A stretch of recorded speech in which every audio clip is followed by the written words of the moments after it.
حضرت عبداللہ بن عباس رضی اللہ تعالیٰ عنہ سے مروی ہے کہ عمر رضی اللہ تعالیٰ عنہ رسول اللہ صلی اللہ علیہ وآلہ وسلم کے پاس آئے۔ آپ چٹائی پر لیٹے ہوئے تھے جس نے آپ کے پہلو میں نشان ڈال دیے تھے۔ عمر رضی اللہ تعالیٰ عنہ نے کہا، اے اللہ کے نبی صلی اللہ علیہ وآلہ وسلم، اگر آپ اس سے اچھا بستر لے لیتے تو بہتر ہوتا۔ آپ صلی اللہ علیہ وآلہ وسلم نے فرمایا، مجھے دنیا سے کیا مطلب؟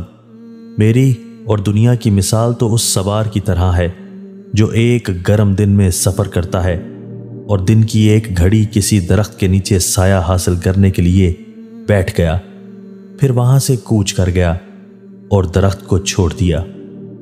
حضرت ابو عبید الحضرمی سے مروی ہے کہ ابو مالک اشری رضی اللہ تعالیٰ عنہ کی وفات کا وقت جب قریب آیا تو انہوں نے کہا، اے اشریوں کی جماعت، تم میں موجود لوگ غیر موجود لوگوں تک یہ بات پہنچا دیں۔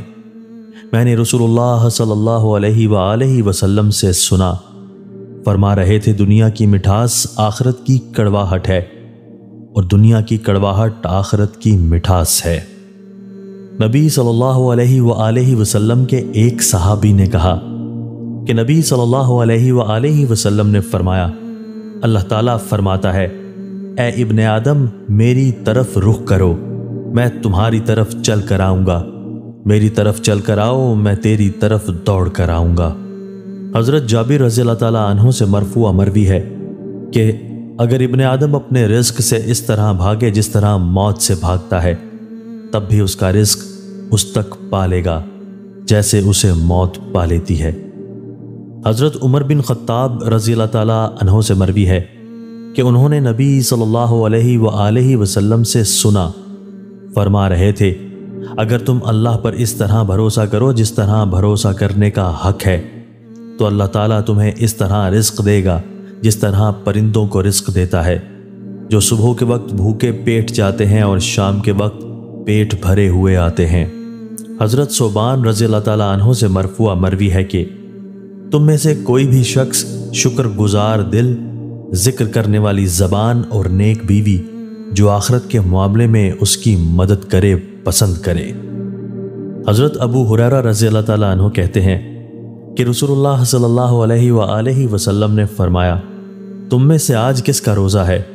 ابو بکر رضی اللہ تعالیٰ عنہ نے کہا، میں روزے سے ہوں۔ آپ نے فرمایا، آج کے دن تم میں سے کس نے مریض کی عیادت کی ہے؟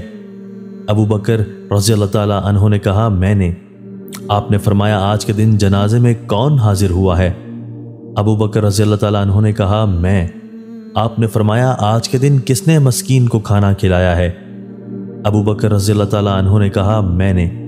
مروان نے کہا، مجھے یہ خبر پہنچی ہے کہ نبی صلی اللہ علیہ وآلہ وسلم نے فرمایا، کسی بھی دن جس شخص میں یہ عادتیں جمع ہوں گی تو وہ جنت میں داخل ہوگا۔ دوستو، اللہ تعالیٰ ہمیں ان احادیث مبارکہ پر عمل کرنے اور اپنی زندگیوں کو سنوارنے کی توفیق عطا فرمائے۔